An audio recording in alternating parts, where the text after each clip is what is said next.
ছাত্র জনতার গণ আন্দোলনের মুখে গত 5 আগস্ট প্রধানমন্ত্রী পদ থেকে পদত্যাগ করে দেশ ছেড়ে ভারতে চলে যান শেখ হাসিনা। এরপর থেকে তিনি ভারতেই অবস্থান করছেন। আর শেখ হাসিনা সরকার পতনের পর বাংলাদেশে ভারতের প্রভাব কমছে বলে মনে করছেন বিশেষজ্ঞরা। বরং কিছু কিছু ক্ষেত্রে প্রতিবেশী দেশটিকে নিয়ে রীতিমতো আতঙ্কের মধ্যে রয়েছে মোদী সরকার। দ্য গার্ডিয়ানে হান্না এলিটস পিটারসনের এক নিবন্ধে দাবি করা হয়েছে, শেখ হাসিনার সঙ্গে ভারতের ক্ষমতাসীন দল বিজেপি এবং বিরোধী দল কংগ্রেসের ঘনিষ্ঠ সম্পর্ক রয়েছে। এই সম্পর্কের কারণে বাংলাদেশ ভারতের সবচেয়ে ঘনিষ্ঠ এবং বিশ্বস্ত আঞ্চলিক মিত্র হতে পেরেছিল। অন্য প্রতিবেশী দেশের সঙ্গে ভারতের সম্পর্ক খারাপ থাকলেও শেখ হাসিনার কারণে বাংলাদেশ ছিল তাদের বিশ্বস্ত সঙ্গী। পাশাপাশি আঞ্চলিক রাজনীতিতে চীন ব্যাপকভাবে অন্য দেশগুলোতে প্রভাব বিস্তার করলেও বাংলাদেশে তা সম্ভব হয়নি। এ অবস্থায় গত 5 আগস্ট শেখ হাসিনা সরকার পতনে অনেক হিসাব নিকাশ উল্টে গেছে। এ বিষয়ে শ্রীলঙ্কা গার্ডিয়ানে একটি নিবন্ধ লিখেছেন ঢাকা বিশ্ববিদ্যালয়ের আন্তর্জাতিক সম্পর্ক বিভাগের অধ্যাপক ডক্টর ইমতিয়াজ আহমেদ। ওই নিবন্ধে তিনি লেখেন, বাংলাদেশে শেখ হাসিনা সরকারের পতনের পর অন্তর্বর্তীকালীন সরকার দায়িত্ব নিয়েছে।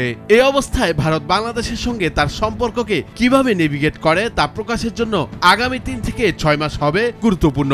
তবে বাংলাদেশে প্রভাব কমছে ভারতের এবং ঢাকার সঙ্গে দেশটির সম্পর্ক কোন দিকে যাবে সেই বল এখন রয়েছে নয়াদিল্লির কোর্টে।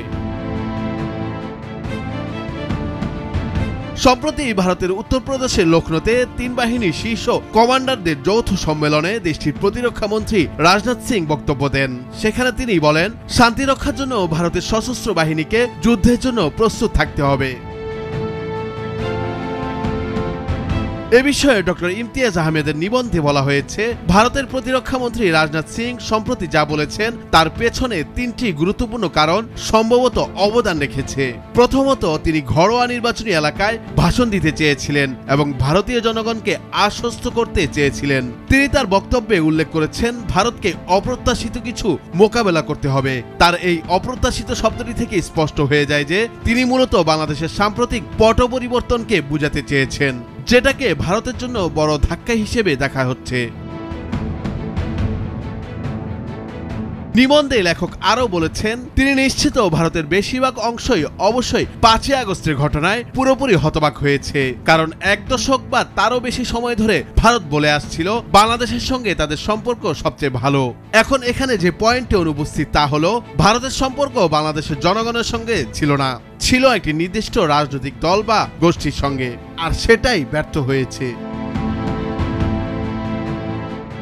তৃতীয় কারণটি হলো, বহুমুখী বিশ্বে ভারত অন্যতম প্রধান শক্তি হিসেবে তার অবস্থান অর্জন করতে চায়। দেশটির অর্থনীতি আয়তনের দিক থেকে ইতিমধ্যেই যুক্তরাজ্য ও ফ্রান্সকে ছাড়িয়ে গেছে।